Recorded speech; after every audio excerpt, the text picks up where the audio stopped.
Be the right club. Be the right club today. Yes!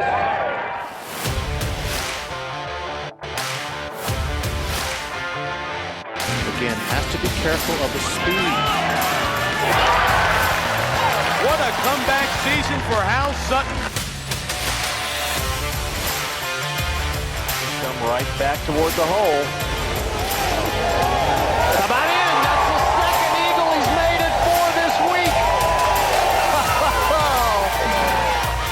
17 years later, Hal Sutton is the Players' Champion.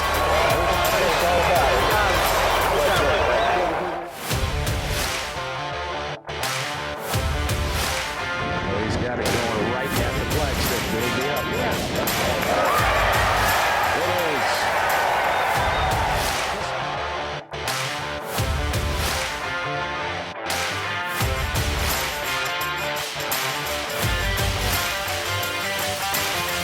Hello, everybody. Welcome to another Be the Right Club Today podcast. Hal, what's going on? Same old thing. I do the same thing every day now. Every day? Every day, pretty much. Trying to help people get better at this stupid game we play. The hardest game in the world, but the one we love the most. That's right. You know, it's so funny as we've gotten deeper into all this mindset stuff and talked more about it. I always recall back to, you know, my weaknesses, my issues, and how I wish I could have done things differently. And our next guest is going to go deep into a lot of the stuff that we've been talking about. It's awesome to hear, you know, an expert in his field, an expert in the mind, the mindset and neurology and sports psychology and all that stuff. It's awesome to hear him echo a lot of the stuff we've been talking about. One of the things I keep kind of going back to in my own world was I wish I wouldn't have made each round, each hole, each 9 holes, each shot such a big deal. I wish I could have just said, you know what, my goal is to be committed over the course of a month, get the process right over the course of the month, and see where the chips fall, versus saying that this one round, this one shot, this one hole was going to define me. Well, that's great, and we all wish we could go back and do that. But, you know, you didn't get there by yourself. Creating the attitude that shot means that much, or, you know, and we talk about that. I mean, next guest, Bhrett McCabe, he's clinically trained, he's educated in the field of the mind, and it was amazing while we were sitting there talking about. I mean, I'm not educated at the same level he is. I went to the school of hard knocks to learn what I know. And the truth of the matter is, I learned it the hard way. Yeah. Through trial and tribulation, just like you did. Mm-hmm. And we can't do anything about it now. Neither one of us can, really. But all we can do is take what we know and help others. And, you know, after listening to Bhrett McCabe, you and I both know we're on the right track. Oh, sure. And we learn a lot. And that's the cool part about this, is having guests on like Bhrett that know so much about their field and are such you know, big influencers in the golfing world. And Bhrett, you know, a little bit about Bhrett. Brett's a clinically trained sports psychologist, and is honestly one of the best. I say it on here, he's one of the best in the world. And we've both, you went on his podcast a couple years ago. I've followed Bhrett and have known Bhrett for a few years now, and he works with, you know, Alabama Crimson Tide. He works with a bunch of other college teams. Works with a bunch of people in the business world, and he's just, you'll see real quick, he's got a bunch of awesome stories. He's an awesome speaker. And he's just super smart. Well, and he knows how to make it applicable to whoever he's talking to. Yeah, and then he, you know, his resume. I mean, if you're working for Nick Saban, I can tell you right now, you must be doing something right, because he demands excellence, and people that are excellent seek him out. Yep, that's right. Well, you guys enjoy Bhrett McCabe, our next guest on the Be the Right Club Today podcast. All right. Our next guest on the Be the Right Club Today podcast is Mr. Bhrett McCabe. Bhrett is a clinical and sports psychologist. He works with a ton of tour players. He's one of the best sports psychologists in the world. Works with a bunch of college teams from notably Alabama. So he gets to work with a bunch of high performance athletes and has done a great job with them. Bhrett, welcome to the podcast. Thanks for having me. A good little discussion here. So, Bhrett, let's get started on this. All right. Is there a thing called the zone? I I think the easy answer is yes. I mean, I think there are times when things are really, really easy, right?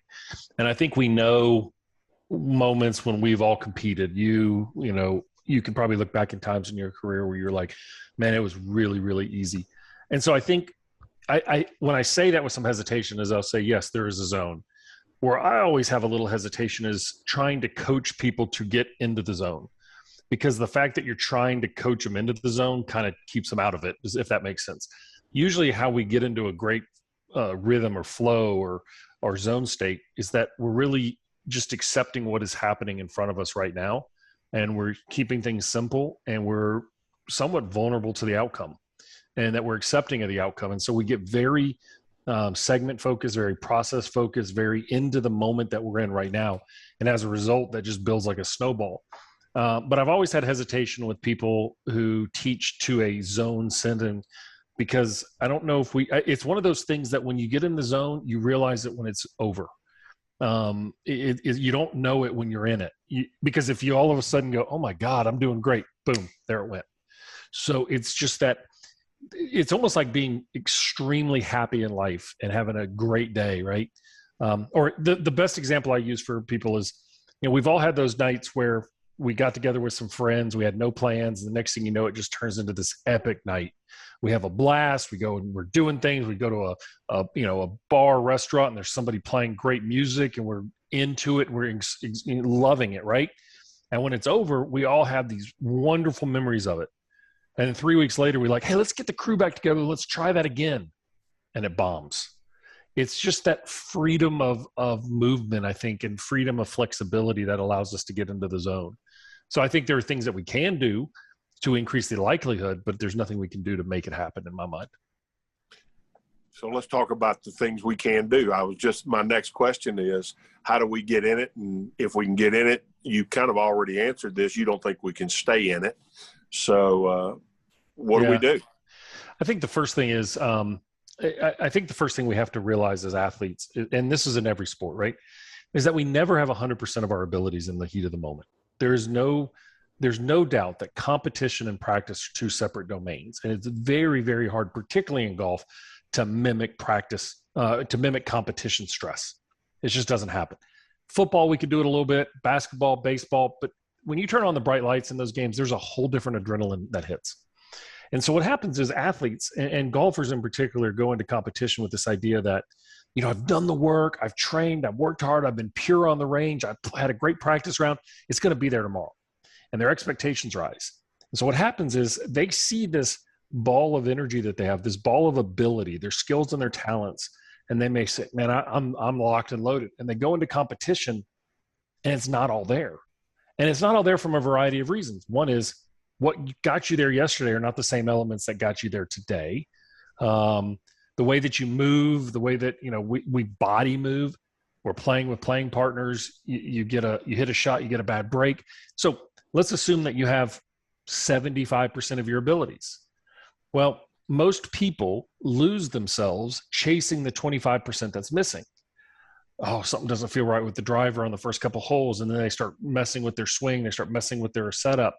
They don't get the speed down on the greens, and they start messing around with that, and they change the process that they've developed. And so for me, I want players to get in the zone, to get in that high state of playing by maximizing what they have every day. And if they're really good and they've done the work, Al, your 75% is a hell of a lot bigger than my 75%. So Tiger, his 75% was significantly better than his contemporaries. And it raised the game, and everybody else had to pick it up. Unfortunately, what happens is we just become so married to this perfect round, this perfect idea, this perfect feel that we have, that we don't accept the variances and the ambiguity that we have in our own game. That's what keeps us out of the zone. So what we need to do is go, look, this is what I have. This is where I'm at right now, and I'm comfortable with this. So now what is the intention of the shot I'm going to hit? And I have found over and over and over again that the number one place where people break down when something doesn't feel right is the intention of the shot they want to hit. Their focus shifts. And it's what I call the funnel of focus, which is this idea that before we hit a shot, our focus has to work like a funnel. So before we hit the shot, there's thoughts rolling through our head. Can't stay focused for 5 hours. So You're going to come in and out. You're going to see who's out, walking around. You're hungry.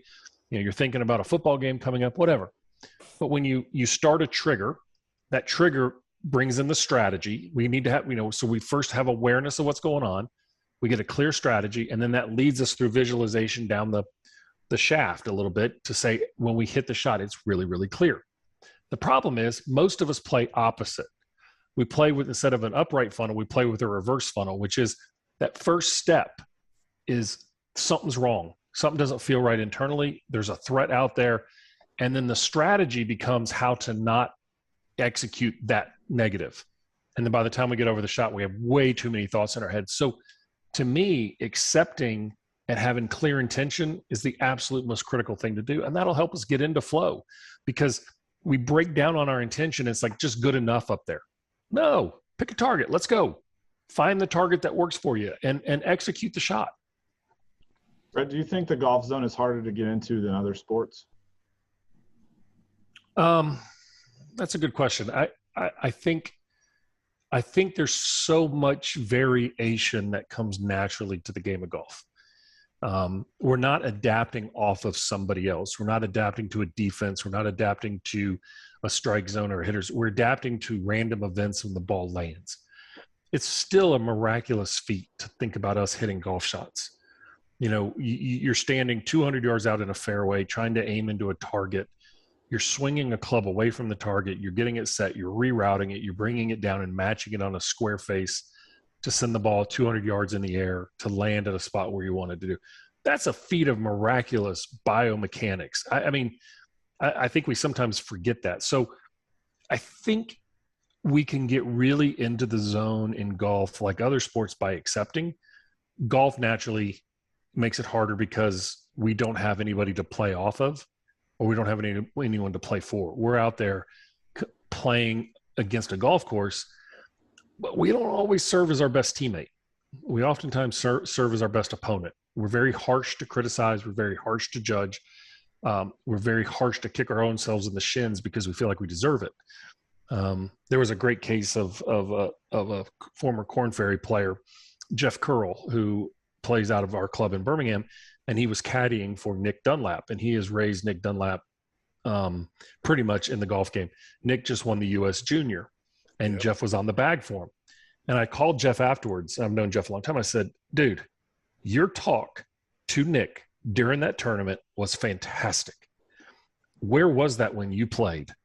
I said, because you were a total jerk to yourself. You threw things, you hit things, this anger. He goes, man, it's so much easier to be there for somebody else. He said, I loved it. I was so invested in Nick. And he's been invested in his life for 8 to 10 years. But I said, Nick is a tremendous player. But Jeff, you served a massive role in him winning that thing because you were so good. And he's like, God, I wish I could have done that to myself. He said, maybe I would have had more success. It's funny, when Scott Fawcett was on here a couple of weeks ago, he said if our self-talk was a friend, we'd have shot him a long time ago. Yeah, we would have ignored him and got rid of him. I mean, the thing is, you look at the way we talk to ourselves. I tell the average player, I said, go sit in the 19th hole after people play. You sit around. People talk about the couldas and the shouldas. They don't talk about what they did. It's so amazing. Very few people are in there happy. PGA Tour players make 80% of their money in 5 events a year on average. So it's the ultimate 80-20 split. So you're going to play 20 to 25 to 30 events in a year and struggle. There's going to be 10 events in there where you ain't got nothing. You show up, and I don't know what happened. I mean, I talked to one of my guys yesterday in the British Open, his caddy. He says, I get there on Tuesday, and I'm like, what in the hell is going on with this driver? We don't know which way it's going. The fact that he made the cut was incredible. It shows the mental reserve of this guy. But he's like, it just wasn't there. I mean, I don't know what happened. And so sometimes that happens. And we're going through swing changes. We're going through a feel with that great feel that we had 2 weeks ago. It's gone. It's just gone. Those lines that we can see are gone. So I think that's why it's so hard. And I think that's why mentally we're so attracted to the game of golf, is because it is probably one of the most mental games possible, because it's so variable and it's so unpredictable. I don't know. I mean, how many times did you predict a good round when you were out there? Not that many. Exactly. Yeah, not that many. You know, one of the things that, you know, I tell kids all the time, you got to take time to celebrate because we beat ourselves up way too much. Yeah. You know, most parents don't allow kids to celebrate because they think they'll get complacent when they celebrate. And they're, you know, as soon as they finish a tournament, it's like, okay, next. We spend our whole life as a golfer, next. And, you know, to me, you know, I agree with you 1,000,000%. I talk about all the time about how I played, and I probably, to coin Tiger's phrase, didn't have what Hal Sutton's A game was, but 3 weeks a year. I'd play 25 to 28 tournaments. And, you know, the rest of the time I was managing mediocrity as far as I was concerned. Well said. And I know you talk about that quite a bit. I mean, I lived it for 25 years. And, you know, one of the things that everybody out there needs to understand is that you're only going to get to a point where you feel like you're doing most of the things right and might give yourself a chance to win a few times a year. Yep. Make the most of it when you do. I think Tiger, when he used to come on the media and say, I had my B game, everybody would be like, my God, what are you talking about? But he was being honest. And I try to get my athletes to understand that there's 3 games. I mean, we're not going to talk about the D games and the F games. I mean, those are, you're leaving early and you're just going to check out. But the A game is a wonderful place to be. But as coaches, we panic when that happens on a Tuesday because the expectations are high. There's only been one tournament where I left where I said, God, this guy could win. And that was Brian Harmon at the Aaron Hills US Open, where he came in second and led for, 65 holes. But the A game is wonderful. Most players play in their B game and they panic when they're in their C game. But if we can understand what our C game mentality is to try to get it to a B game, we can actually win. Billy Horschel wins the match play this year with his B game. And it was such a brilliant execution of his mental game to manage not really that good. He wasn't going into the week. I mean, he had actually taken a week off before he ever went there and just showed up the day before and was hitting some balls. And so I think as players, we have to your point is like, parents, look, when you're trying to hold them to that standard that, oh my God, they do it at home. They shoot 64 at our home course. It's different. It's completely different out there, and give them that flexibility. If they have a bad day, parents, and you're at a tournament, have a bad day, don't get them in the car immediately and call their coach and say, we got to go to a range. Let them sit around the tournament and be there and talk to kids and say, well, I didn't have a good day, but you played great. Because once they realize that negative is not as negative as they think it is, now they're not preventing it anymore. Because God knows if they win, they're going to sit around and peacock. So if they can do it on both sides, we're much better off. And they learn humility and they learn, that kind of stuff. And I think maybe today the best player we have to what you're talking about, Hal, is Justin Thomas. Justin Thomas moves up leaderboards during the course of the weekend just by taking what he has, and it's amazing. He just never gives in, and he's a world-class ball striker, but it's just amazing to see mentally how it's like, man, there he is again. Man, he's up there in the top 15 again. And, you watch him on Thursday, let's say on PGA Tour Live, and he's slapping it around the golf course and then just keeps chopping it up and gets closer and closer, and then boom, off he goes. The conversation from the parent to the kid about sticking around after a bad round is so powerful. I've never thought of it like that, because I even on the mini tours when I played bad, I was gone. I was almost get out of there, avoiding the embarrassment, right? But really, none of those guys really care. You played bad; it's not that big a deal. I never even thought of it like that. No, everybody's so self-absorbed, no one cares. And we're so worried about the bottom half of a leaderboard, right? Oh man, people think I suck or whatever. My baseball coach at LSU, when he took you out of the game as a pitcher, he wanted you to stay on the mound to give the ball to the next guy. Very rarely do you get taken out as a pitcher when you're rolling. Now, it may be a matchup issue, but for the most part, you're being taken out because you didn't perform the way you wanted to. But his point was, if you can stay here in your worst moment and hand the ball to your teammate versus handing it to me and making it about you, we have a better chance of success. So if you can hand the ball off to your teammate and sit there and swallow your pride and say, come on now, let's go get these guys, and then go in, what happens is, believe it or not, there was an amazing, like almost a decompression that happened as you stood out there. By the time you got in the dugout, you still wanted to throw things and hit things, but it went away a little bit. And then all of a sudden you'd see those pitchers come back up on this top step. And now they're back in the game as a fan, as a, cheerleader. They got their icing.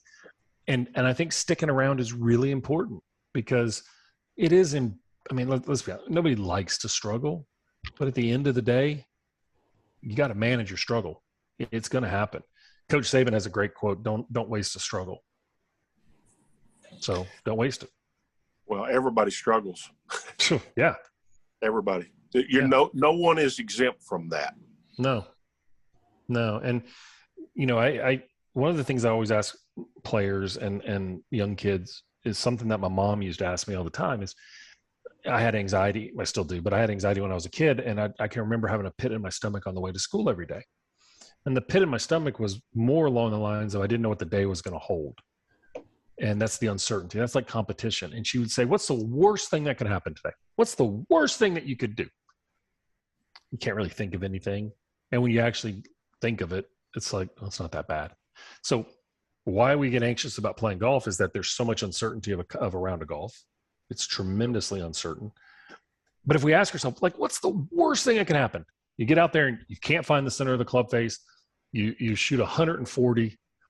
And the beauty of golf is you show up the next day and you do it again. Nobody cares. Like, you're not lining up against J.J. Watt that's going to hurt you physically. Like, it's going to hurt us emotionally, but it's not like stepping in the ring against, John Bon Jones or Mike Tyson. I mean, you're not going to get physically hurt. And if you never put yourself out there, you'll never learn how to do it. And parents have to understand this. And it's like the kids will struggle. It's normal. It's normal for them to have negative thoughts. It's normal for them to have doubts. It's normal for them to have fears. It's normal for them to suck when you don't want them to suck. But it's also normal for them to learn how to overcome it and push through it. And that's what we got to allow them to do. That's how we all learned to ride a bike. We wobbled for a little bit, and all of a sudden we figured it out. And then it was like, oh, look, no hands. I mean, you kind of progressed and you became good at it. So, Bhrett, Michael Bree was on last week, and he talked about different types of learners. He talked about, there's a spatial learner, analytical learner, kinesthetic learner. From the mental world, from mental types, how do you teach the mental game differently to different people?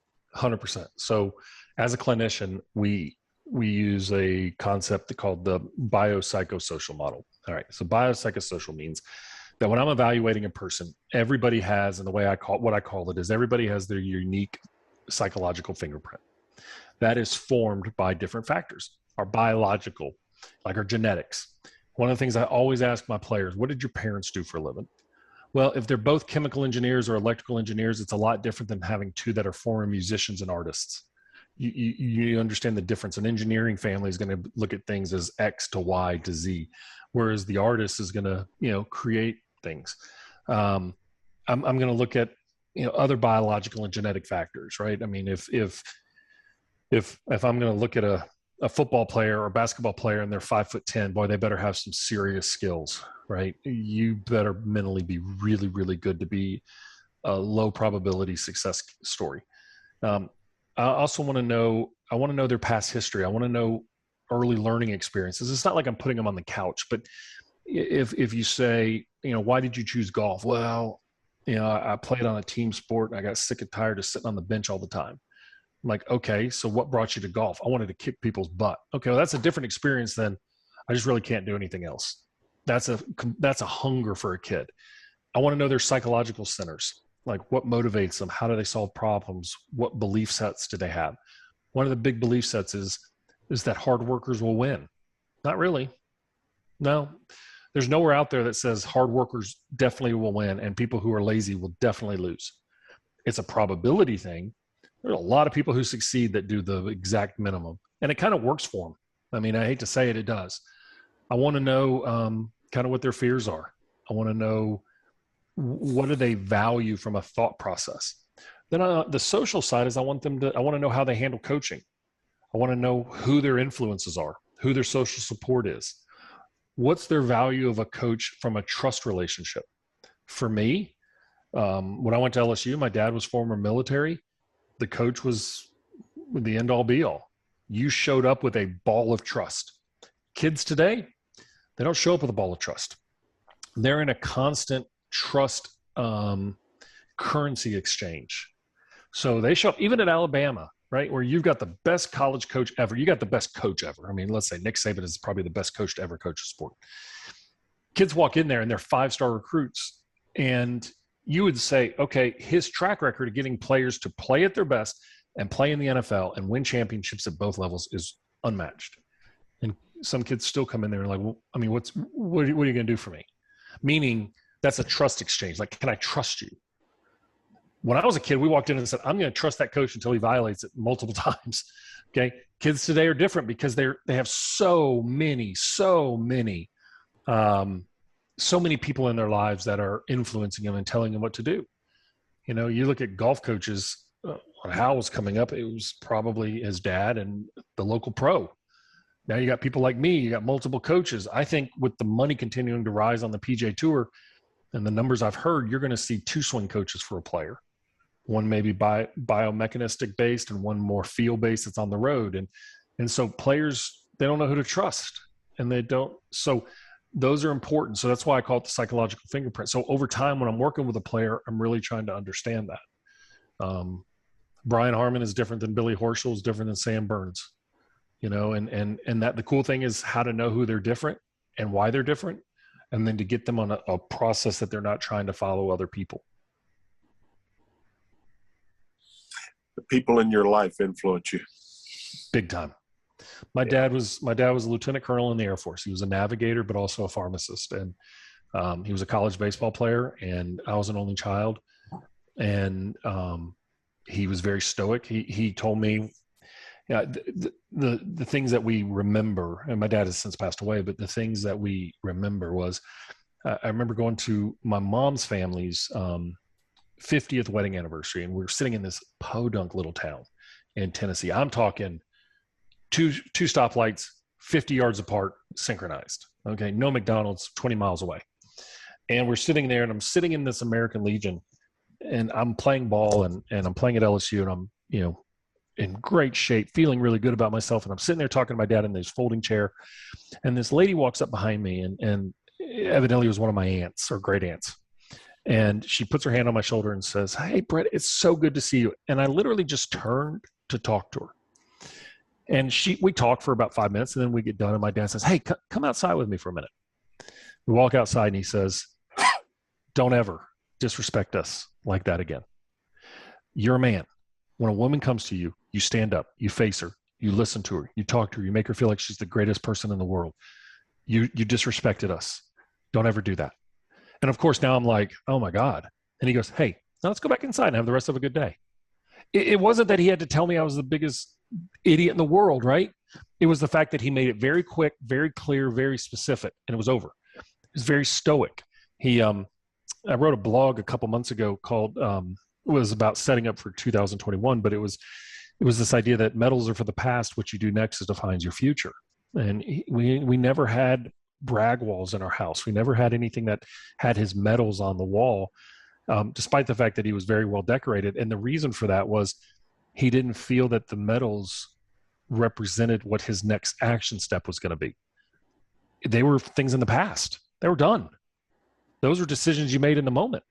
And so his answer was always leave before the press conference starts. And that's what that's the model so you're talking about influence, that 100% defines the way I work today. I don't want to be mentioned by players. I'm not the reason they win. When you guys win, y'all win, not me. I don't win. Y'all win. You just had a library of resources that you utilized, but you're the expert, not me. Well, let's talk about something that everybody out there's at some point in their life faced, that little thing called the yips. Oh, yeah. What do you tell a player when they get into a situation where they feel yippy? Well, we saw it on a main stage with Simone Biles, right? In gymnastics, they call it the twisties.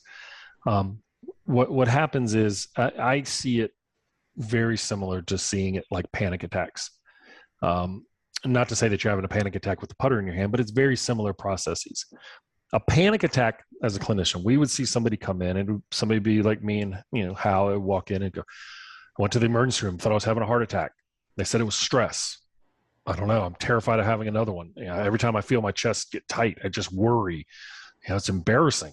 I'm having to leave work, and you can hear all the things happen. So what happens is there was a real alarm that went off in our body that wasn't actually accurate, and now we fear it coming back.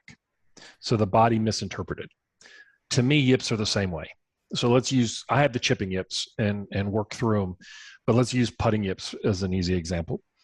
Player has probably a mechanical flaw somewhere in their mechanics, but for the longest time, they've been able to overcome them. They've worked through them until all of a sudden they weren't. That true alarm went off. They made a mistake. It all of a sudden got in their head, and whatever it is, it was like, whoa. But now what maintains it is the fear of it returning, the fear of it destroying us, and the embarrassment of it happening. So we get this preventative anxiety, this anticipatory anxiety. So now we hit a putt. And of course, when you're terrified of 2.5 footers, you have 2.5 footers all day, right? It's amazing how the ball finds fear. And now you step up over it, and what do most people do? They rush. They want to hurry up and get out of it. They want to get through it, and they want to survive it. Very few people want to dominate it. So when somebody has the yips, I have them name it. Like Bob is here, the yip dude. Okay. And most people will laugh and they'll go, oh, okay. It depersonalizes it. Okay. Bob, the yip dude's here. Okay. When Bob shows up, what are you going to do? Not, oh my God, why in the hell did the yip show up? No, it's going to show up. So what are we going to do? Okay. So that's the same way we treat panic. Hey, when it happens, what are we going to do? It's going to happen. Stop having the anticipatory anxiety. Instead, anticipate it happening. Have a plan. So we'll develop a plan that works for them. And then a lot of times what I'll say is, look, you're going to miss the putt anyways. So let's just sit in it and hit a good one. Let's just hit a good putt.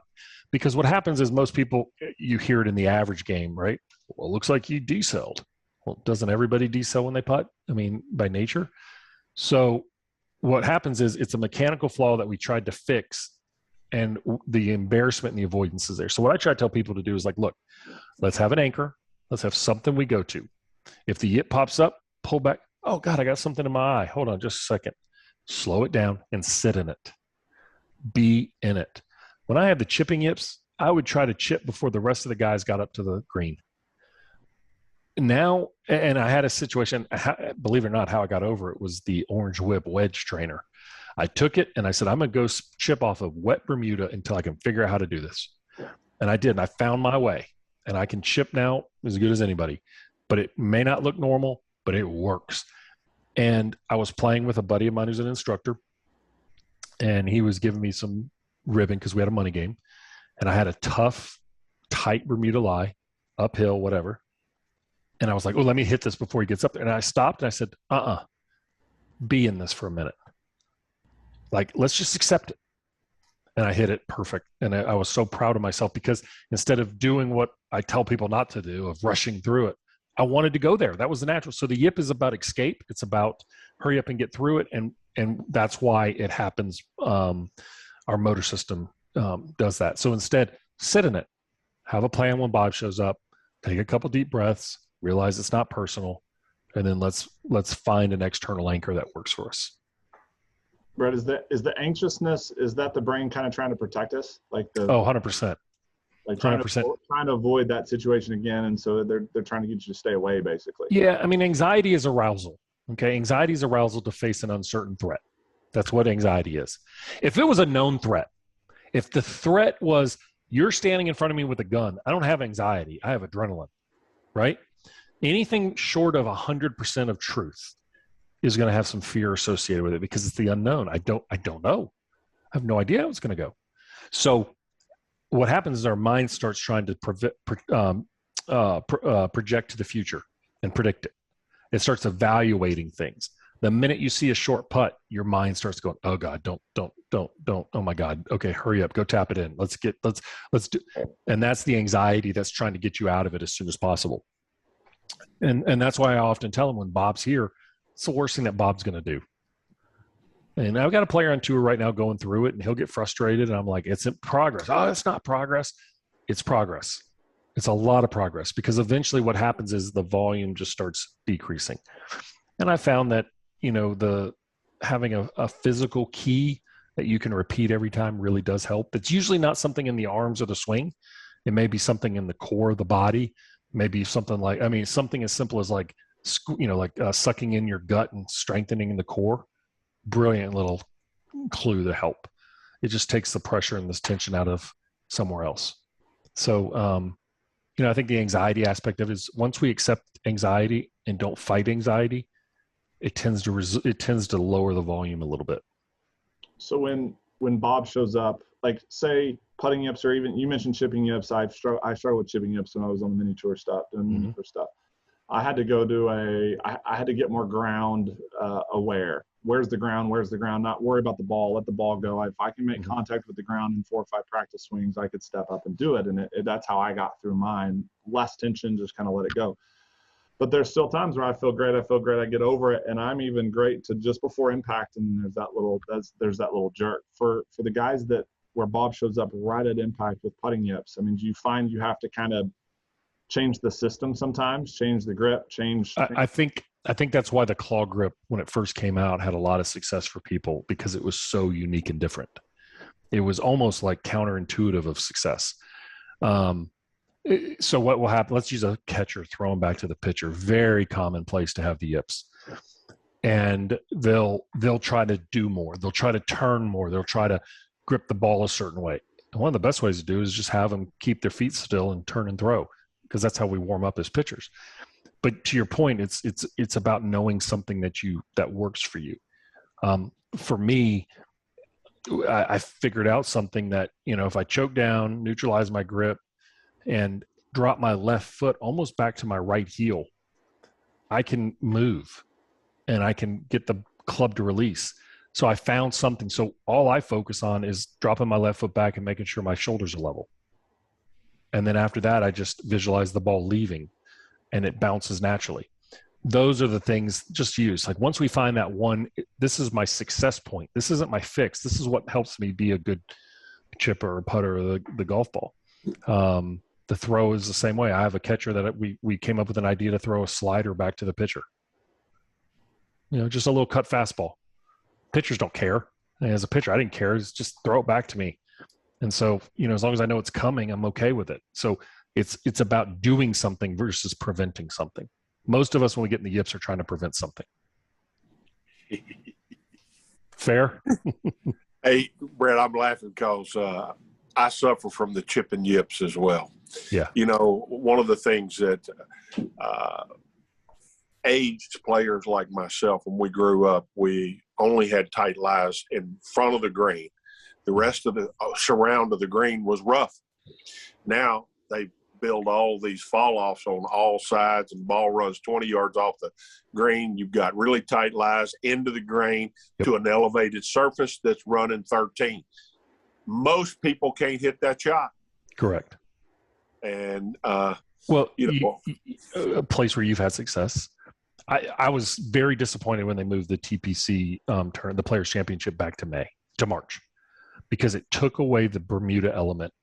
Because I loved sitting out and watching the runoffs on the chipping green and watching people who did not grow up with Bermuda lay sod. And they're taking hybrids out. They're trying everything. You see a kid coming in there from Florida, just like, boop, there it is. But to your point, right? The kids say they've learned how to do it. And, it's just amazing. I agree with you 100%. It's this stress-inducing thing. And the minute you see it, it's like, oh my God. And it just triggers it in the brain. It's like, don't have a panic attack, and raises your arousal, and boom, there it is. Bro, one of the things I've heard you talk about, and we'll end with this quick little topic. A lot of people, or a lot of times when I was working with sports psychologists growing up, they would say that the brain doesn't know the word no. Oh God, I hate that. I hate that crap. Tell us why it's wrong. I hate that, and be calm. So I got interested one day. I was like, the brain doesn't know. So out of all the words across all of our vocabularies in the world, it doesn't know this one word. Are you kidding me? Because I'll hear people say, don't hit it in the water. All your mind hears is hit it in the water. No. So I found it. I found the original source. It was a hypnotherapy brochure that somebody made it to do marketing. There's no basis in this. What it is when I say don't hit it in the water, if you remember the funnel of focus, all of a sudden we've identified the threat and our body has to avoid it. The threat's always going to take over our attention and our focus. So the better thing to do is go, no shit, I don't want to hit it in the water. Okay, now what do I want to do? So in other words, you just acknowledge it. You know it's there anyways. Okay, we know it's there. Now what do I want to do? But most of us go, don't hit it in the water. Hurry up and hit it so we don't do it. Versus going, hey, no kidding. Okay, what's the intention of this shot right here? What's the intention?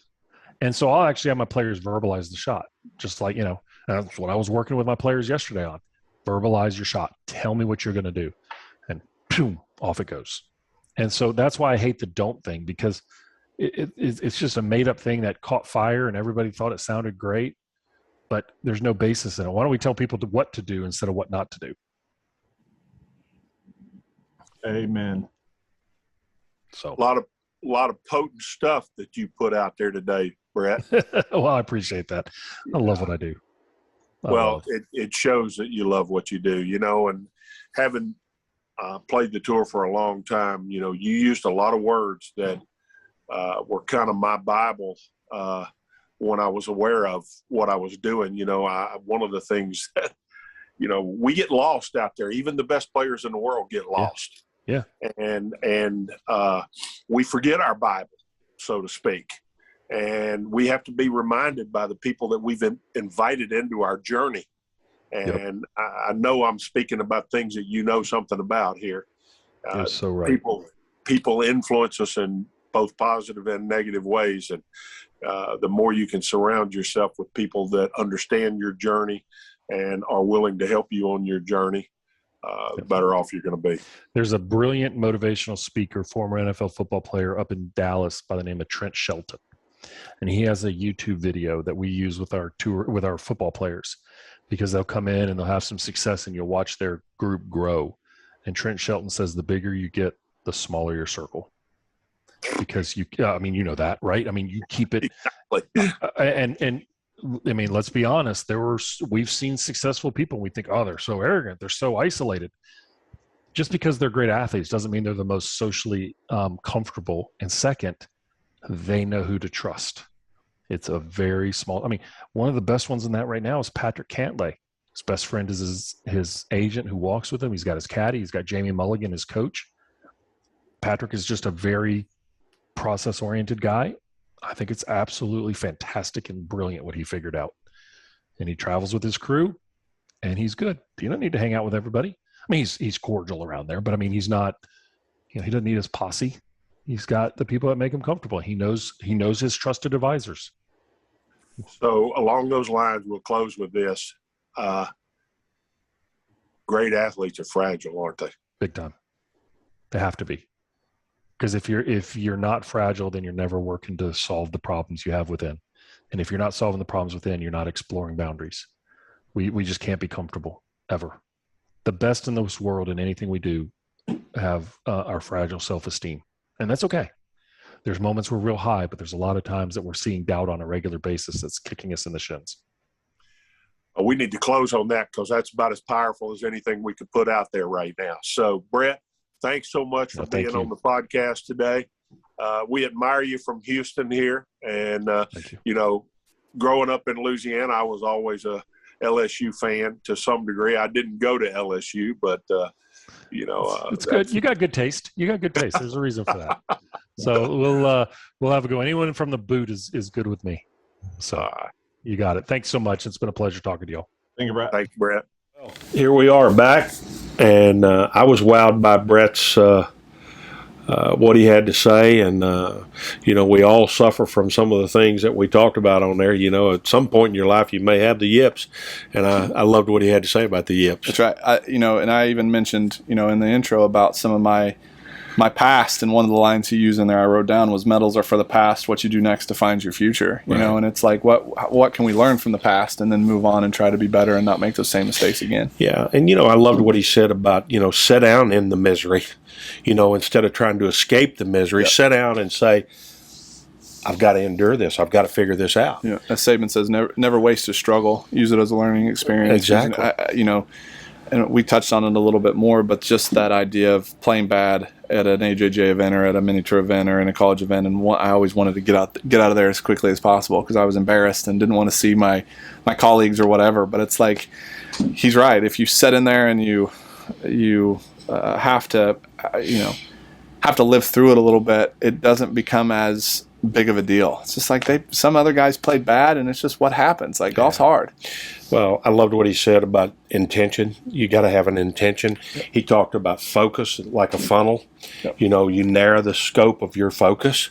That's unbelievably important in the game of golf. Yep. I mean, he's got it figured out. Yep. And, I love what he says. I concur completely. Absolutely. We've been echoing a lot of it for a long time. Yeah. Talk a little bit about how, and I will too, about when Bob, when the yipping guy shows up, and how I liked what he said. Okay, he's here. What are we going to do about it? Right. Are we going to just try and avoid it? Are we going to just try and get this shot over with? No, it's here. Okay, yeah. What are we going to do? Yeah. Well, I mean, you said you've suffered from chip and yips, and I can tell you right now I've suffered from it. It was never the best part of my game, although I never had the yips whenever I was playing the regular tour. I did have the yips some playing the Champions Tour. But, it always felt like an electrical shock going off in me. And, I loved how he was eloquent. It's in his description of it. Yeah. It is like that. Mm-hmm. And I remember I was sitting there nodding the whole time. Yeah. And I think the other thing that he said, he talked about his own chipping yips. He figured out a way that works for him to get through it. And when he described the way he used, like my teaching side was saying, oh, I don't know if I would have gone down that route. But at the same time, it's like sometimes you've got to just come up with something that you can completely commit to. And if he can commit to it and doesn't feel the electric shock coming on, then it's a success. We have to let him do it. Do it any way you can if you can get through it. That's basically what he was saying. And I would agree with that. He talked about focusing on one thing, whatever that one thing is that helps you get through it, figure out what that is. Yep. And that's what you go to every time. That's how you get rid of Bob. So let's talk a little bit more about the zone. That was the first question we led in with was, does the zone exist? Obviously, we all agree that we've all been in a zone-like state at some point, right? Talk a little bit about the zone, about how you felt it, what you felt like, how you tried to stay in it. Did you, the interesting part for me about the zone with golf is such a mechanical sport in that he described it, we've got this stick and this small ball and we're trying to hit it 200 yards to a super small target. Like it's an impossible sport. It really is, just to be so great at it. And so it's not like, in my opinion, I think the zone is probably easier to get into with basketball or with football or with, these other activities because it's such a smaller motion, But talk about you from the player in the zone and what your experiences were with it and what your thoughts were. Well, one of the things that he said that I thought was very interesting, and I agree with this, I never really thought about whenever I was really playing well that I was in the zone. When I finally thought about it, it was gone. Yeah. And he said that very thing. He said it's fleeting, and the minute you start thinking I'm in it, it's gone. Yeah. And it felt that way to me. It felt like, you're not thinking about anything when you're in the zone. It's coming natural. It's coming easy to you. Yeah. And that comes from a lot of hard work. That just doesn't seep through the pillow at night. I wish it did. Yeah. Do you think you can switch it on and off? We've talked to some people that thought that they could. I've never believed you could. Yeah, I don't think you can. I think it comes from hard work, and finally you just open up and believe that, all this hard work's coming together, and you let it happen. Yeah. Instead of force it to happen.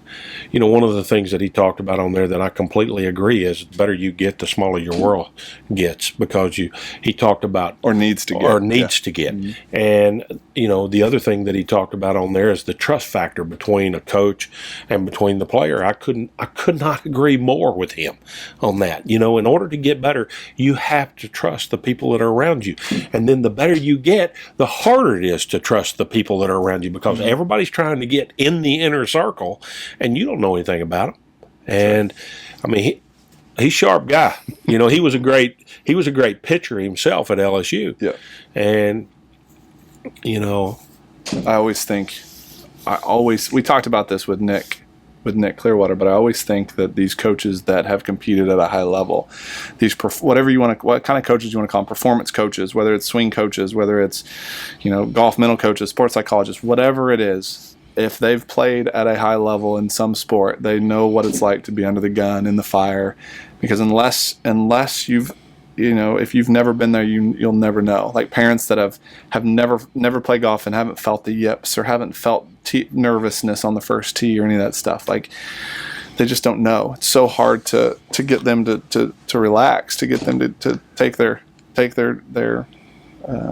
anger, their perfection away from their children.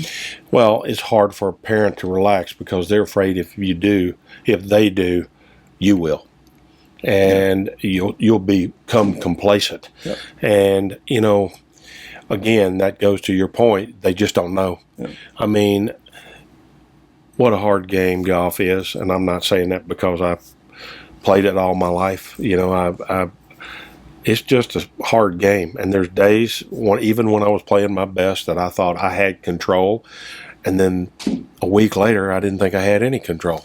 Well, and think about how many of our guests have come on and said the exact same thing. Scott Fawcett said it. Brandel Chambly said it. Phil Blackmar said it just last week. We had Michael Breed saying the same thing. You're going to play well 3 or 4 or 5 events a year out of the 30 you're going to play in. So a sport that you're going to fail 25 times out of 30, and 5 wins a year is an incredible year. So really, it could be, if you win 2 or 3% of the time, you've got a Hall of Fame career. It's brutal. It is brutal. One of the things that I want to say right now, for everybody listening out there, Chase and I are not talking about current events. We don't care about current events. We're trying to help everybody out there that loves this game. We're trying to bring guests on here that has a deeper understanding than most people that you get to talk to. And Chase and I know the questions to ask these guys to pull these things out of them.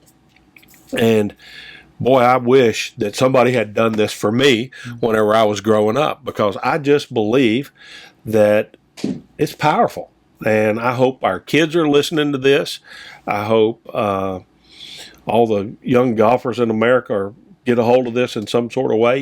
We started Let's Talk Golf because of this very reason right here. We think the mind is really, really strong. And we haven't even touched the surface on what the mind can do. And for all you handicapped golfers out there, that's your pathway forward to a better game, is to understand your game better and to think your way around the golf course better. So, amen. I mean, I can't say it any better than that.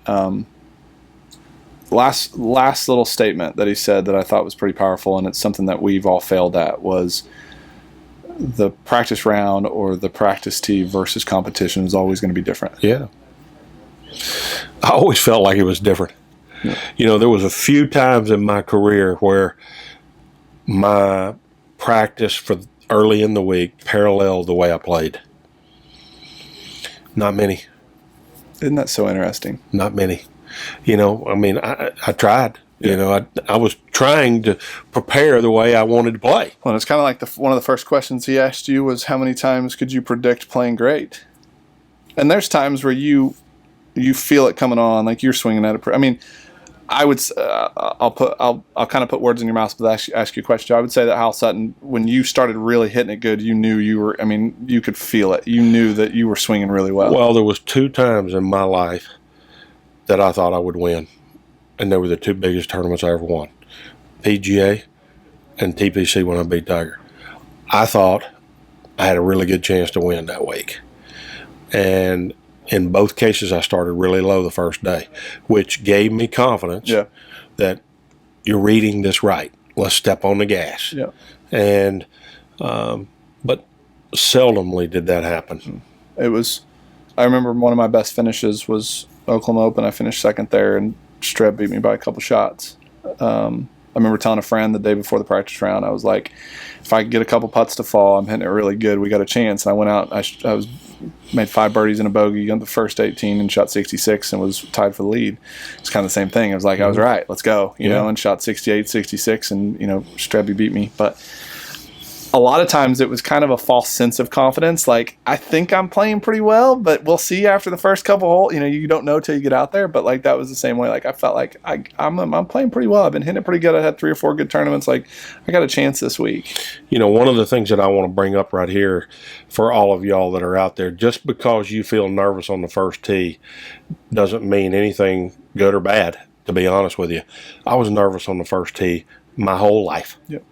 And there was never a time that I didn't feel butterflies on the first tee. And my answer to that is it meant something to me. And you care. Yeah, it meant I cared. And, you know, we'll see after I hit a few shots if I can calm down. And, you know, you hit 1 or 2 good shots and all of a sudden you're calm. And I don't know if you're in the zone yet, but you're allowing yourself to be. Let's hope so. And Yeah. let's hope that, you know, from you guys that have listened to a lot of our podcasts, that you have a plan before every shot. You're committed to trying to do something. Just like Bhrett said, the brain knows don't. You say don't hit it in the water. Okay, that's fine. You're right. We don't want to hit it in the water that's over there to the right. Where do we want to hit it? We want to hit a little cut down the left side or a little draw down the right side. What are we trying to do? What is our intention? And then we try and go execute. And we do that again and do that again and do that again and do it again for the rest of our golfing lives. And we assess every couple weeks or month or year. We don't assess after every shot like I used to. I love talking to people like Bhrett. And, you know, Chase, I love chatting about this with you. And, you know, this has been fun for us to do the podcast. We're going to keep bringing great guests to you. And keep watching. Until next time.